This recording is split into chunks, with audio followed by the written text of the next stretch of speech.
اعوذ باللہ من الشیطان الرجیم بسم اللہ الرحمن الرحیم الحمد للہ رب العالمین والصلاة والسلام علی اشرف الانبیاء والمرسلین خاتم النبیین شفیع ذنوبنا وطبیب نفوسنا مولانا ابی القاسم محمد وآلہ الطیبین الطاہرین ولعنۃ اللہ علی اعدائہم اجمعین من الآن الی قیام یوم الدین اما بعد وقد قال الله تبارك وتعالى في كتابه المبين وهو أصدق الصادقين وقوله الحق بسم الله الرحمن الرحيم إنا عرضنا الأمانة على السماوات والأرض والجبال فأبينا وأشفقنا منها وحملها الإنسان إنه كان ظلوما جهولا صلوات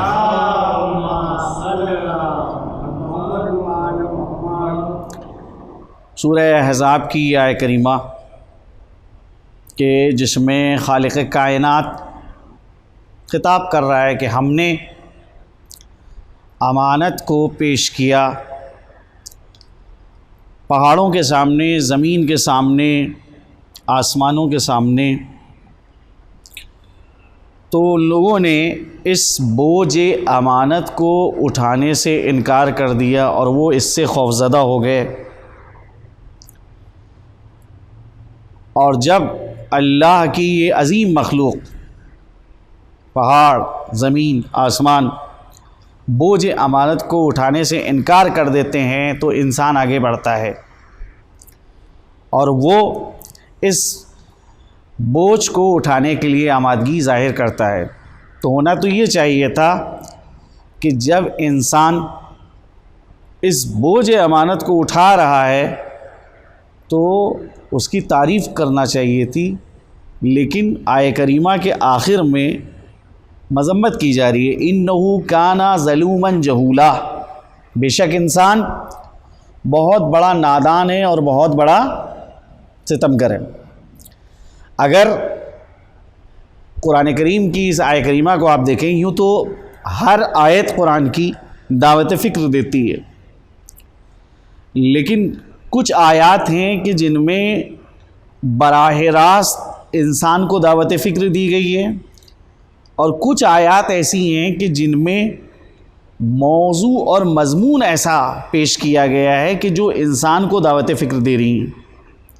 مثال کے طور کے اوپر وہ آیات کہ جن میں براہ راست دعوت فکر دی گئی ہے، وہ ان میں لفظ تدبر استعمال ہوا ہے، لفظ تعقل استعمال ہوا ہے، افلا یتدبرون فی القرآن ام علی قلوب افقالها، آخر یہ قرآن میں غور و فکر کیوں نہیں کرتے؟ کیا ان کے دل لوگوں کے اوپر تالے لگے ہوئے ہیں؟ افلا تعقلون، آخر یہ اپنی عقل کو کیوں نہیں استعمال کرتے؟ یا جو لوگ عقل کو نہیں استعمال کرتے ہیں، قرآن کریم نے ان کی مذمت کی ہے کہ ان کے پاس دل ہے لیکن ان دلوں کو استعمال نہیں کرتے، ان کے پاس آنکھیں ہیں لیکن ان آنکھوں کو استعمال نہیں کرتے، کان ہیں لیکن کانوں سے یہ سنتے نہیں۔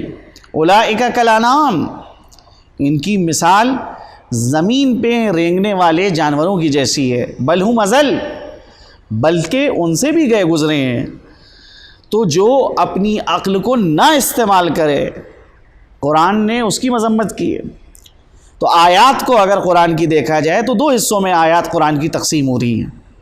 کچھ آیات ہیں کہ جو انسان کو براہ راست دعوت فکر دے رہی ہیں کہ وہ غور کرے، اپنی عقل کو استعمال کرے، اور کچھ آیات ایسی ہیں کہ جو انسان کے سامنے ایسا مضمون بیان کرتی ہیں، ایسا موضوع بیان کرتی ہیں کہ جو فکر کی دعوت دے رہا ہے۔ من جملہ ان آیات میں سے یہ آیہ کریمہ کہ جس کو میں نے عنوان سخن قرار دیا، انا عرضنا الامانۃ علی السماوات انا عرضنا الامانۃ علی السماوات والارض والجبال، ہم نے امانت کو پیش کیا آسمانوں کے سامنے، زمین کے سامنے اور پہاڑوں کے سامنے۔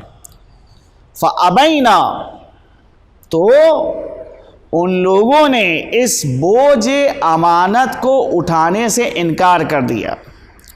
وَأَشْفَقْنَا مِنْهَا، اور وہ اس سے خوف زدہ ہو گئے. وَحَمَلَهَا الْإِنسَانُ، لیکن انسان نے اس بوجھ کو اٹھایا.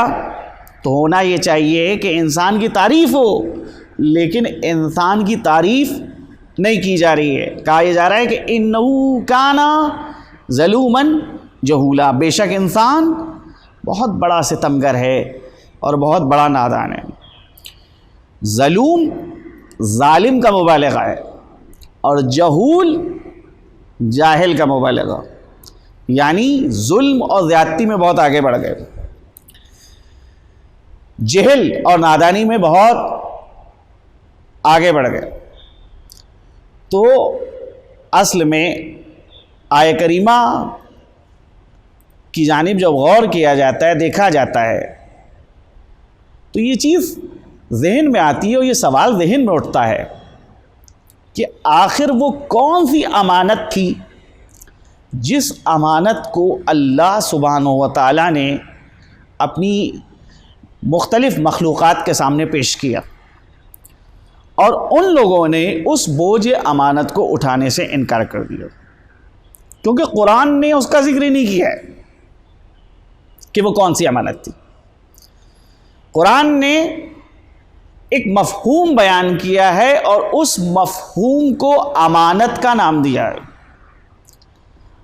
اب یہ کیا امانت ہے، کون سی امانت ہے کہ جس امانت کو اللہ پیش کر رہا تھا، اور زمین اور آسمان اور پہاڑ اس کے بوجھ کو اٹھانے کے لیے تیار نہیں تھے، آمادہ نہیں تھے، انکار کر رہے تھے. وہ کون سی امانت ہے؟ تو کون اس سلسلے میں رہنمائی کرے گا؟ کون ہم کو بتائے گا کہ وہ کون سی امانت ہے؟ بھئی قرآن نے اس کی تشریح نہیں کی ہے. یہ جو لفظ امانت ہے، اس کے اوپر حجاب پڑا ہوا ہے، پردے پڑے ہوئے. قرآن نے واضح نہیں کیا کہ یہ کون سی امانت ہے. تو کون ہمارے سامنے اس چیز کو واضح کرے گا؟ کہ مفسرین. مفسر اس شخص کو کہتے ہیں کہ جو الفاظ قرآنی کے اوپر پردے پڑے ہوئے ہیں، جو ان پردوں کو اٹھائے، جو ان حجابات کو اٹھائے اور خارج میں اس کے مصداق کو معین کرے، اسے کہتے ہیں مفسر. تو یہ مفسرین کا کام ہے کہ مفسرین جو ہیں وہ بتائیں کہ اس امانت سے کیا مراد ہے. تو اگر مفسرین سے پوچھا جاتا ہے کہ یہاں پر اللہ سبحانہ و تعالیٰ نے جس امانت کا تذکرہ کیا ہے وہ کون سی امانت ہے، کیونکہ امانت کا مسئلہ انتہائی سخت ہے. ہمارے اور آپ کے چوتھے امام حضرت امام زین العابدین علیہ السلام سے یہ روایت ہے کہ جس میں حضرت فرماتے ہیں کہ اگر میرے باپ کا قاتل شمر بن ذیلجوشن، وہ تلوار کہ جس تلوار سے اس نے میرے باپ کو قتل کیا ہے، بطور امانت میرے پاس اس امانت کو رکھائے اور میں اس کی اس امانت کو قبول کر لوں، تو خدا کی قسم میں اس کی امانت کو واپس کروں گا. حضرت اس حدیث کے اندر امانت کی سنگینی کو بتا رہے ہیں. یعنی امانت کا مسئلہ ایسا ہے کہ جس میں یہ نہیں ہے کہ بھائی یہ اپنا ہے تو لہٰذا اس کی امانت کی حفاظت کرنا ہے، اور وہ پرایا ہے تو اس کی امانت میں خیانت کرنا ہے، یہ پڑوسی ہے تو لہٰذا اس کی امانت جو ہے وہ ادا کرنا ہے، اور وہ جناب ہمارے وطن کا نہیں ہے تو لہٰذا اس کی امانت میں خیانت کرنے کی ہم کو اجازت ہے، یہ ہمارے مذہب کا ہے، ہمارے دین کا ہے، لہٰذا جو امانت اس کی ہمارے پاس ہے اس امانت کو ہمیں واپس کرنا ہے. لیکن وہ ہمارے دین سے تعلق نہیں رکھتا ہے، وہ ہمارے مذہب کا نہیں ہے تو ہم اس کی امانت میں خیانت کرتے ہیں. نہیں، ایسا کچھ نہیں ہے. اللہ نے، اسلام نے اس کی اجازت نہیں دی ہے. کسی کی امانت ہو، اگر وہ امانت ہمارے اور آپ کے پاس رکھائی گئی ہے تو ہم پر واجب ہے، لازم ہے کہ ہم اس امانت کو ادا کریں جیسی امانت دی گئی ہے۔ کمال دیانتداری یہ ہے کہ انسان اس امانت کو اسی طرح سے واپس کرے۔ اب سوال اٹھتا ہے کہ یہ تو ایک مادی امانت ہے، جس امانت کے حوالے سے ایسے سخت احکامات آئیں۔ خود قرآن میں جو ہے ارشاد فرمایا ان اللہ یامرکم ان تؤدوا الامانات الی اہلہا، اللہ تم کو یہ حکم دیتا ہے کہ جس کی جو امانت ہے وہ اس تک کہ تم واپس لوٹاؤ، یعنی امانت میں خیانت نہیں کر سکتے۔ مگر یہاں کے اوپر جو سوال میں نے ابتدا میں قائم کیا تھا وہ اپنی جگہ پر پوری طرح سے برقرار، کہ اس امانت سے مراد کیا ہے، وہ کون سی امانت ہے کہ جس امانت کے متعلق خدا نے یہاں پہ تذکرہ کیا ہے۔ تو جب مفسرین سے پوچھا جاتا ہے کہ وہ کون سی امانت ہے تو الگ الگ نظریے وجود میں آتے ہیں، ہر ایک اپنی تحقیق اپنی تلاش کے مطابق جو ہے جواب دیتا ہے۔ وہ کہتا ہے، بعض کہتے ہیں کہ یہاں امانت سے مراد تسبیح الہی ہے، یعنی پوری مخلوق کہ جس کے سامنے اللہ سبحانہ و تعالیٰ نے ایک امانت کو پیش کیا تھا اور اس امانت کو اٹھانے سے ان لوگوں نے انکار کر دیا تھا، تو وہ امانت کچھ اور نہیں ہے، وہ تسبیح الہی ہے۔ مگر سوال اٹھتا ہے کہ اگر یہ تسلیم کر لیا جائے کہ یہاں پر امانت سے مراد تسبیح الہی ہے، تو بہرحال اس نظریے کو قرآن پہ رکھ کے دیکھا جائے گا کہ قرآن جو ہے اس نظریے کی تائید کر رہا ہے کہ یہاں امانت سے مراد تسبیح الہی ہے۔ تو جب قرآن کے اوپر مفسرین کے اس نظریے کو رکھا جاتا ہے تو قرآن تائید نہیں کرتا ہے، آیات قرآنی انکار کر رہی ہیں۔ چنانچہ خود قرآن کی یہ آیت ہے سورہ بنی اسرائیل کی، وَإِن مِّن شَيْءٍ إِلَّا يُسَبِّحُ لَهُ، کوئی زمین اور آسمان میں ایسی چیز نہیں ہے کہ جو اللہ کی تسبیح نہ کر رہی ہے۔ وَإِن مِّن شَيْءٍ إِلَّا يُسَبِّحُ وَبِحَمْدِهِ، کوئی زمین اور آسمان میں ایسی چیز نہیں ہے کہ جو اللہ کی تسبیح نہ کر رہی ہے۔ تو زمین ہے وہ بھی تسبیح الہی میں مشغول ہے، آسمان ہے تو وہ بھی تسبیح الہی میں مشغول ہے،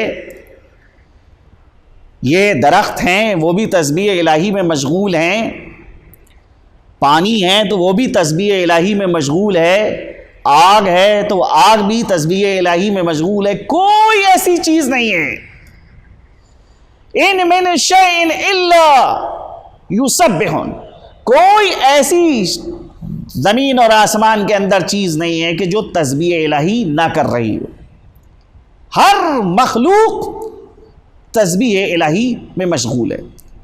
تو اب سوال اٹھتا ہے کہ بھئی ہماری تسبیح اور زمین اور آسمان کی تسبیح کیا ایک جیسی ہے؟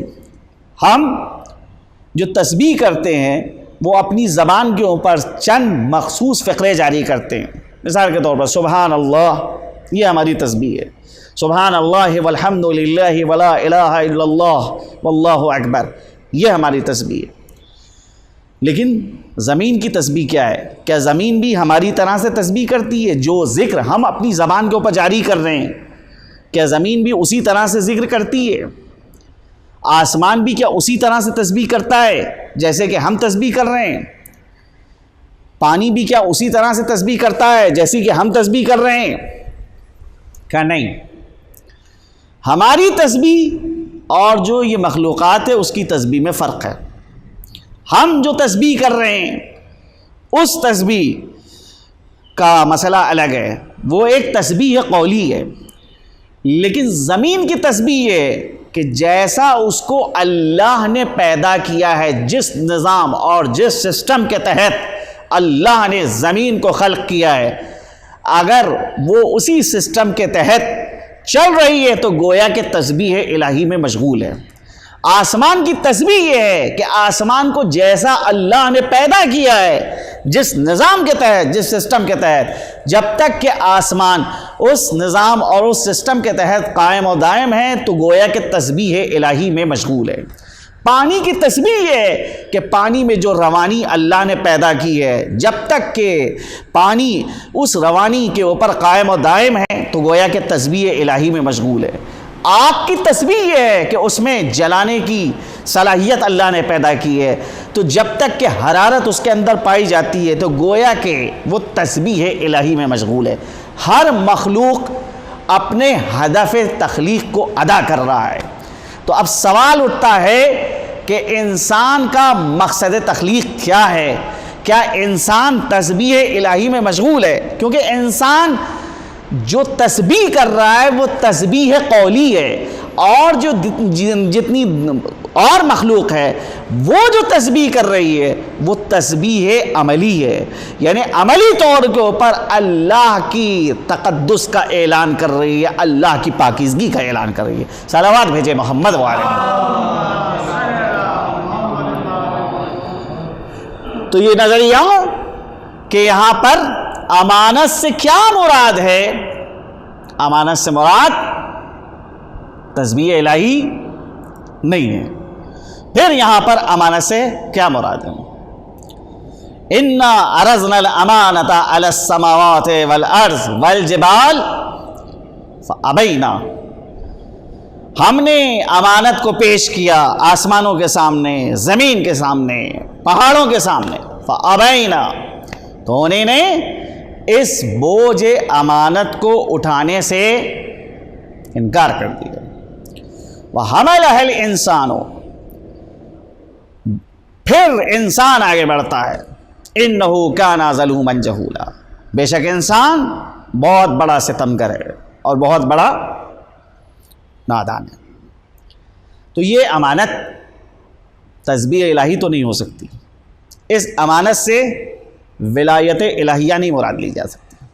تو پھر امانت سے مراد کیا ہے؟ کیونکہ آیہ کریمہ کے آخر میں یہ جو فقرہ ہے انسان کے حوالے سے کہ انہو کانا ظلومًا جہولا، بے شک انسان بہت بڑا ستمگر ہے اور بہت بڑا نادان ہے، یہ بھی انسان کو دعوت فکر دے رہا ہے کہ انسان کسی امانت میں خیانت دو اسباب کی بنیاد پہ کرتا ہے، یا تو ناواقف ہے، نادان ہے، جاہل ہے تو امانت میں خیانت کرے گا، یا ظلم اور زیادتی کی بنیاد کے اوپر امانت میں خیانت کرے گا۔ اللہ نے ان دونوں اسباب کو یہاں کے اوپر ذکر کیا ہے۔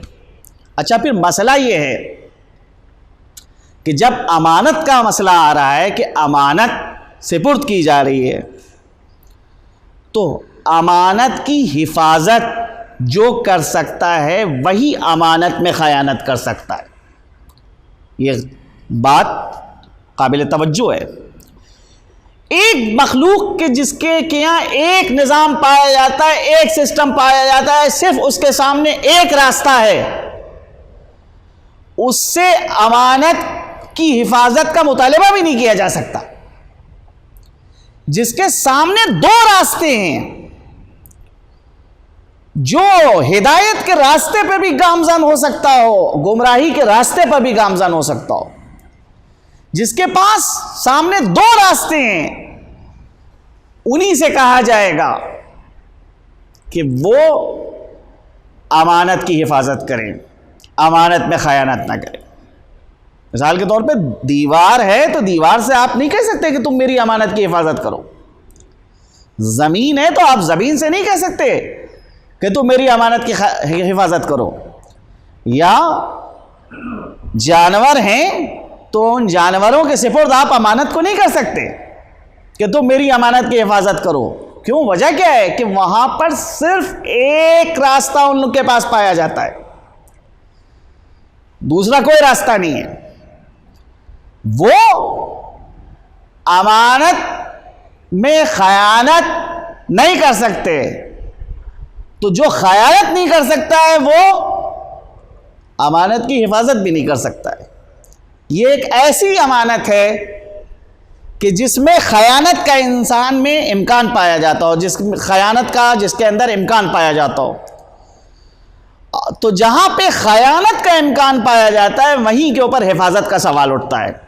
تو یہ کون سی امانت ہے کہ جو اللہ نے اپنی اس عظیم مخلوق کے سامنے سپرد کرنے کی کوشش کی، سپرد کرنا چاہا، اور ان لوگوں نے اس امانت کو لینے سے انکار کر دیا، لیکن انسان نے بڑھ کے اس بوجھ امانت کو اٹھایا۔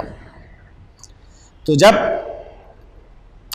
اور دیگر مفسرین سے دریافت کیا جاتا ہے تو وہ یہ کہتے ہیں کہ یہاں امانت سے مراد قانون الہی اور شریعت الہیہ ہے۔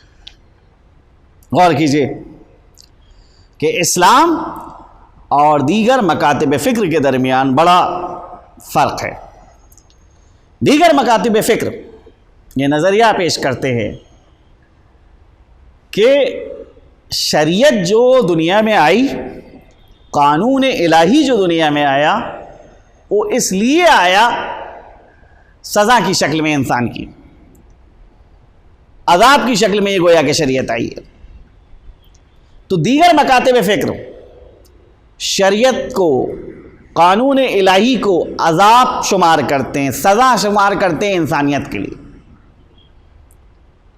مگر اسلام نے جو نظریہ پیش کیا ہے، یعنی قانون الہی ایک امانت ہے، شریعت الہیہ ایک امانت ہے کہ جو اللہ نے امانت تمہارے سپرد کی ہے۔ دیکھنا یہ ہے کہ تم اس امانت کی حفاظت کرتے ہو یا اس امانت کے اندر خیانت کرتے ہو۔ انسان سوچتا یہ ہے کہ میں اللہ کے قانون کے مقابلے میں بہتر قانون بنا سکتا ہوں۔ کبھی انسان کے ذہن کے اندر یہ خیال آتا ہے کہ جو ہمارے تقاضے ہیں، قانون الہی ان تقاضوں کو پورا نہیں کر سکتا ہے۔ تو اگر ذہن کے اندر یہ خیال آ رہا ہے یا انسان ذہنی طور پہ یہ چیز سوچ رہا ہے، تو یہ خیال غلط خیال ہے کہ جو میں قانون جس انداز سے بنا سکتا ہوں، اللہ سبحانہ و تعالیٰ کا وہ قانون ویسا نہیں ہو سکتا ہے۔ میں زمانے کے تقاضے کو مد نظر رکھ کے قانون کو وضع کروں گا، لیکن اللہ کے قانون کے اندر یہ خصوصیت نہیں پائی جاتی ہے۔ آج بہت سے ایسے روشن فکر افراد ہیں کہ جن کی جانب سے یہ اعتراض اٹھتا ہے کہ وہ شریعت، وہ قانون کہ جو آج سے 1400 سال پہلے نازل ہوا تھا، آج موجودہ زمانے میں کیا وہ قانون یہ صلاحیت رکھتا ہے کہ اس قانون کو انسانی سماج، انسانی معاشرے کے اندر عملی طور پہ اجرا کیا جائے، یا اس کے مقابلے میں کوئی دوسرا قانون بنا لیا جائے؟ کیا آپ ایسے افراد کے سوال کے جواب میں کہیں گے آج سے جو 1400 سال پہلے انسان کا رہن سہن تھا، آج اس رہن سہن کے اندر تبدیلی آ چکی ہے؟ آج سے 1400 سال پہلے جو انسانی تہذیب جس منزل کے اوپر تھی، آج انسانی تہذیب کا قافلہ بہت آگے بڑھ چکا ہے۔ تو 1400 سال پہلے کہ اگر انسان کو دیکھا جائے تو اس کی ضرورتیں محدود تھیں، اس کے ارتباطات محدود تھے، سماجی اعتبار سے وہ ایک محدود جگہ کے اوپر زندگی گزار رہا تھا۔ لیکن آج موجودہ زمانے میں کہ جب ٹیکنالوجی کی دنیا میں ایک انقلاب برپا ہو چکا ہے، آج کا انسان دنیا کے مختلف انسانوں سے ایک وقت میں آسانی کے ساتھ رابطہ برقرار کر رہا ہے۔ پوری دنیا سمٹ چکی ہے، جس کو دہکدہ جہانی سے اگر تعبیر کیا جائے تو غلط نہیں ہے۔ مشرق کا رہنے والا مغرب کے رہنے والے سے آسانی کے ساتھ رابطہ برقرار کر لیتا ہے۔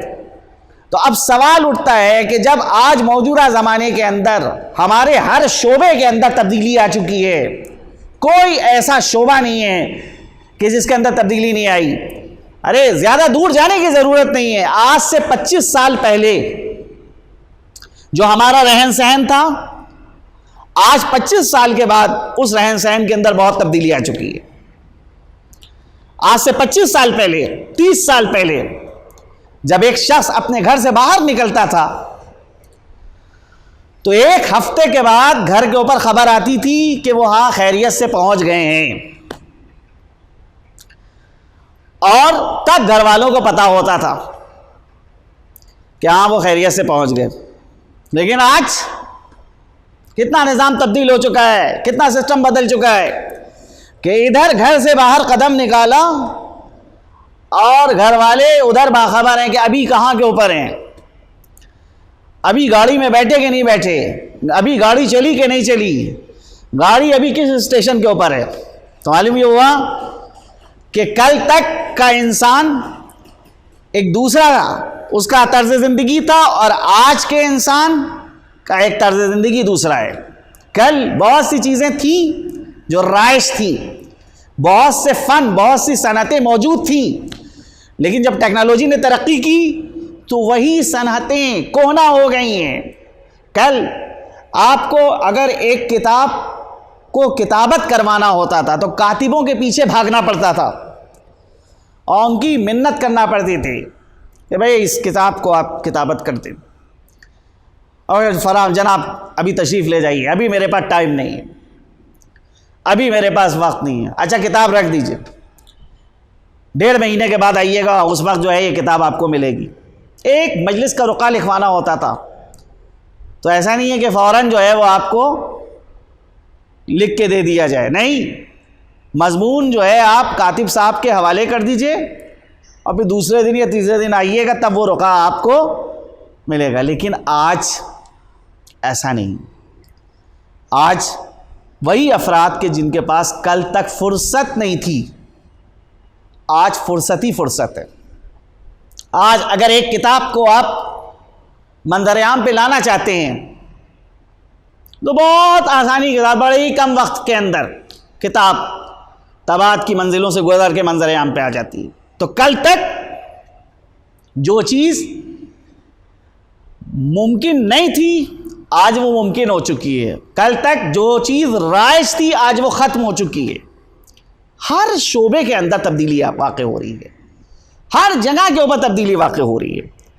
ایسی صورت میں کہ جب ہر شعبے میں تبدیلی واقع ہو رہی ہے، ہر جگہ کے اوپر تبدیلی واقع ہو رہی ہے، تو سوال اٹھتا ہے کہ کیا شریعت کے اندر بھی تبدیلی واقع ہوگی؟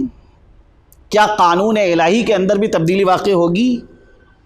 یا قانون الہی جو ہے وہ ویسے ہی رہے گا، اس کے اندر کسی قسم کی کوئی تبدیلی نہیں واقع ہوگی؟ سوال یہ اٹھتا ہے. قانون جو ہے وہ اپنی جگہ کے اوپر برقرار رہے گا، اس کے اندر کسی قسم کی کوئی تبدیلی نہیں واقع ہوگی. کہا کہ نہیں، قانون اپنی جگہ کے اوپر برقرار ہوگا، رہے گا، اس کے اندر کسی قسم کی کوئی تبدیلی نہیں ہوگی. ہاں ہم کو شارع مقدس نے کچھ ایسے اصول دیے ہیں، کچھ ایسے ضوابط دیے ہیں، انہی اصول اور انہی ضوابط کی روشنی میں ہم اپنی ضرورتوں کے مطابق جو ہے حل تلاش کرتے رہیں گے. ٹھیک ہے، جس وقت شریعت نازل ہوئی تھی، جس وقت قوانین الہیہ پیغمبر کے توسط سے انسانوں تک پہنچے تھے، اس وقت یہ اقتصادی سسٹم نہیں تھا، اس وقت بینک نہیں تھا، شیئر بازار نہیں تھا. تو لیکن ایسا نہیں ہے کہ اگر آج انسان ایک بینک کو قائم کرنا چاہتا ہے تو اسلام وہاں کے اوپر یہ کہے کہ بھائی ہم تمہاری کوئی رہنمائی نہیں کر سکتے، ہمارے پاس تمہارے لیے کوئی جواب نہیں ہے. اگر ایک انسان اپنے سرمایہ کو شیئر بازار میں لگانا چاہتا ہے تو ایسا نہیں ہے کہ ہم اس کے جواب میں کہیں کہ کیونکہ پیغمبر کے زمانے میں اس قسم کا کوئی بازار نہیں تھا لہٰذا میں تمہاری کوئی رہنمائی نہیں کر سکتا ہوں. نہیں، آج بھی الحمدللہ شریعت ویسے ہی توانائی رکھتی ہے کہ آج بھی اس بات کے اوپر قادر ہے کہ جیسی انسان کی ضرورتیں منظر عام پہ آئیں گی شریعت کی جانب سے اس کا حل بھی پیش کر دیا جائے گا. صلوات بھیجے محمد والے. تو ایسا نہیں ہے کہ یہ شریعت عاجز ہے، یہ شریعت ناتوان ہے، اور کہے کہ نہیں ہم تمہارے لیے حل نہیں رکھتے. نہیں، شریعت کے اندر پوری توانائی پائی جاتی ہے، کیونکہ یہ شریعت قیامت تک آنے والے انسانوں کی رہنمائی کرے گی. تو جب اللہ نے قیامت تک آنے والے انسانوں کے لیے یہ شریعت بھیجی ہے تو اس بات کا بھی لحاظ رکھا ہے کہ قیامت تک آنے والے انسانوں کی جو جو ضرورتیں ہیں شریعت ان ساری ضرورتوں کا جواب دے گی. کوئی ایسا نظام نہیں ہے، کوئی ایسی شعبہ نہیں ہے کہ جس شعبے میں شریعت جو ہے وہ رہنمائی نہ کرے. چاہے آج میڈیکل کے مسائل ہوں، چاہے وہ اقتصاد کے مسائل ہوں، چاہے وہ داخلی سیاست سے مربوط چیزیں ہوں، چاہے وہ خارجی سیاست سے مربوط چیزیں ہوں، چاہے تعلیم کا نظام ہو، چاہے تربیت کے اصول و ضوابط ہوں، ہر شعبے میں یہ شریعت انسان کی رہنمائی کرے گی. اسی شریعت کو بچانے کے لیے سید الشہداء امام حسین علیہ الصلوۃ والسلام کربلا کے اندر عظیم شہادت پیش کی. حسین چاہتے یہ تھے کہ یہ شریعت محفوظ رہے. ایک سوال اٹھایا جاتا ہے اور دوبارہ اس سوال کو نظر انداز نہیں کیا جا سکتا کہ بھئی کیا واقع کربلا کے بعد ذمہ میں حکومت ایسے افراد کے ہاتھ میں نہیں آئی کہ جو ظالم و جابر تھے؟ تو پھر واقع کربلا کا کیا فائدہ ہے؟ تو بہرحال سوال ایسا ہے کہ اس سوال کو نظر انداز نہیں کیا جا سکتا. ٹھیک ہے کہ واقع کربلا کے بعد تخت حکومت کے اوپر ایسے افراد بیٹھے جو انتہائی ظالم اور جابر تھے، مگر ایک فرق ہم کو سمجھ لینا چاہیے کہ واقع کربلا سے پہلے اگر ایک حاکم وقت خلاف شریعت کوئی کام انجام دیتا تھا تو دنیا والے اس کو شریعت کا حصہ شمار کرنے لگتے تھے. لیکن واقع کربلا کے بعد یہ فرق قائم ہو گیا کہ اب اگر حاکم وقت شریعت کے خلاف کوئی کام انجام دے رہا ہے تو دنیا والے یہ کہتے ہیں یہ اس کا ذاتی فعل ہے، شریعت کا اس سے کوئی تعلق نہیں. یہی کیا کم واقع کربلا کا فائدہ ہے کہ اس نے خلافت اور ملوکیت کے درمیان حقیقی خلافت اور بادشاہت کے درمیان فرق قائم کر دیا. حقیقی جانشین رسول کا وہی ہو سکتا ہے کہ جو شریعت کے سارے اصولوں اور ضوابط پہ عمل کرے.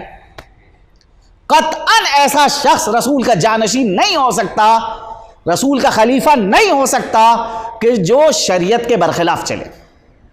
واقع کربلا نے سارے انسانوں کے ذہن کے اندر یہ چیز ڈال دی کہ جو شریعت کا پابند ہے، جو شریعت کے اصول اور ضوابط پہ عمل کر رہا ہے، اگر وہ حکومت وقت اپنے ہاتھ میں رکھے تو یقیناً پھر اس کی بات کو مانا جائے گا.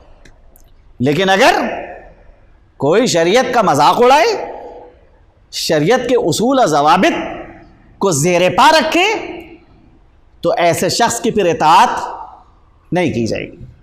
عزیزوں، 6 محرم کو جو بزرگوں کا طریقہ ہے وہ یہ کہ 6 محرم کو زیادہ تر بزرگ شہزادہ علی اکبر کی شہادت کو بیان کرتے. کون علی اکبر؟ کہ جو شبیہ ہے پیغمبر، قمر بنی ہاشم حضرت ابو الفضل عباس ہیں، اور علی اکبر شبیہ رسول. کہ جب جناب علی اکبر آتے ہیں اور اپنے باپ سے اجازت طلب کرتے ہیں تو اس وقت امام حسرت سے اپنے بیٹے کو دیکھتے ہیں اور دیکھنے کے بعد کہتے ہیں کہ میرے لال تم پر تمہاری پھوپھی کا مجھ سے زیادہ حق ہے، کیونکہ انہیں نے تم کو پالا ہے۔ جاؤ، جا کر پہلے اپنی پھوپھی سے اجازت طلب کرو۔ علی اکبر خیمے میں آئے اور خیمے میں آنے کے بعد جناب زینب سے اجازت طلب کی۔ نہیں پتہ کہ کیسے شہزادی کو سمجھایا، کس طرح سے اجازت طلب کی۔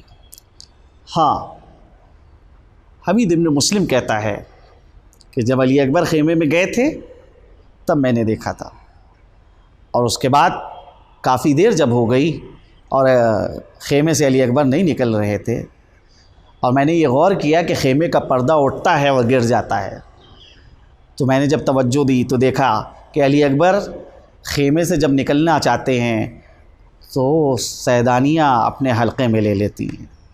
ہاں عزیزوں، علی اکبر کس شان سے خیمے سے باہر نکلے، ایسے نکلے کہ جیسے کسی جوان کا کسی بھرے گھر سے جنازہ نکلتا ہے۔ ہاں، علی اکبر خدمت امام میں آتے ہیں، آ کے عرض کرتے بابا مجھے اجازت مل گئی۔ حسین حسرت سے اپنے جوان کو دیکھتے ہیں اور اس کے بعد آسمان کی جانب نگاہ کرتے ہیں، کہتے ہیں اللہم اشہد علی ہؤلاء القوم قد برز الیہم غلام، پروردگارا اس قوم کے اوپر تو گواہ رہنا کہ میرا وہ جوان ان سے لڑنے کے لیے جا رہا ہے جو صورت میں، سیرت میں، رفتار میں، گفتار میں تیرے نبی سے مشابہ تھا۔ ہم جب تیرے نبی کی زیارت کے مشتاق ہوتے تھے تو اپنے اس جوان کو دیکھ لیا کرتے تھے۔ علی اکبر میدان جنگ میں آئے، جنگ کرنا شروع کی، ایک منزل وہ آتی ہے کہ پھر خدمت امام میں آتے ہیں، کہتے ہیں بابا شدت عطش سے کلیجہ پھٹا جاتا ہے، اے میرے بابا اگر تھوڑا سا پانی مل جائے تو ان ظالموں کو شجاعت ہاشمی دکھا دوں۔ ہاں حسین جب اپنے جوان سے یہ مطالبہ سنتے ہیں، آپ سچ بتائیے کہ حسین کے دل پہ کیا گزری ہوگی۔ فرماتے ہیں اے میرے لال پانی کہاں؟ بیٹا ایسا کرو تم اپنی زبان کو میرے دہن میں دے دو، شاید اس سے تمہاری کچھ پیاس میں کمی واقع ہو۔ علی اکبر نے اپنی زبان کو باہر نکالا، لیکن گھبرا کے پھر اپنے دہن کے اندر اپنی زبان کو واپس لے جاتے ہیں، کہتے ہیں بابا ارے آپ کا حلق تو مجھ سے زیادہ خشک ہے۔ ہاں علی اکبر کو امام اپنی ایک انگشتری اتار کے دیتے ہیں، کہتے ہیں بیٹا اس انگشتری کو دہن میں رکھ لو، جاؤ تم کو تمہارے جد بزرگوار سیراب کریں گے۔ آپ علی اکبر آئے اور آنے کے بعد جنگ کرنا شروع کی۔ عزیزوں یہاں کے اوپر مجھے ایک بزرگ عالم کا جملہ یاد آتا ہے، کہتے ہیں کہ جب کربلا میں کوئی شہید گھوڑے سے زمین کے اوپر آتا تھا تو اس نے حسین کو مدد کے لیے پکارا، لیکن یہ تنہا علی اکبر کے اندر خصوصیت پائی جاتی ہے کہ جب گھوڑے سے زمین پہ آنے لگے تو حسین کو مدد کے لیے نہیں پکارا، بلکہ آواز دیتے ہیں یا بتا علیک منی السلام، اے بابا ارے بس میرا آخری سلام قبول کر لیجئے، اور اے بابا ارے آپ مجھ کو میرے جد نے سیراب کر دیا ہے اور ان کے پاس ایک جام اور ہے، وہ یہ کہہ رہے ہیں کہ یہ میرے فرزند حسین کے لیے جام ہے۔ ہاں مجھ کو جس جام سے میرے جد نے سیراب کیا ہے اس سے میری تشنگی دور ہو چکی۔ سیعلم الذین ظلموا ای منقلب ینقلبون انا للہ و انا الیہ راجعون۔ الہی بحق زہرا و ابیہا و بالہا و بنیہا، پروردگارہ اس مختصر سی مجلس کو قبولیت کا درجہ عنایت فرما۔ خدایا جہاں جہاں مومنین آباد ہیں سب کی جان و مال و عزت و آبرو کی حفاظت فرما۔ پروردگارہ پرچم اسلام کو سربلند فرما۔